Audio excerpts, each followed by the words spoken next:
सभी का स्वागत है हमारे चैनल में। तो हम जा रहे अपने बेटे को लेने रेलवे फील्ड, और ये देख सकते हैं ये है केबी स्कूल वाले रास्ते जिससे हम जा रहे हैं अपने बेटे को रिसीव करने।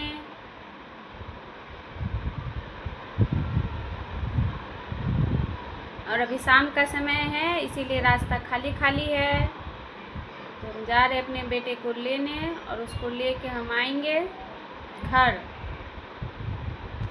तो आप देख सकते हैं इधर से जितना भी दिखाई देगा आपको सारे ये रेलवे कॉलोनी है, क्योंकि हम रेलवे कॉलोनी में रहते हैं इसीलिए हम जा रहे अपने बेटे को लेने। और ये हम पहुंच गए फील्ड और ये मेरा बेटा कर रहा है प्रैक्टिस। अब हम इसको यहाँ से ले लिए, अब जा रहे घर। घर आकर के लोग को पीना है सूप, तो ये लोग के लिए हम सूप बना रहे हैं और ये बन के रेडी हो गया सूप।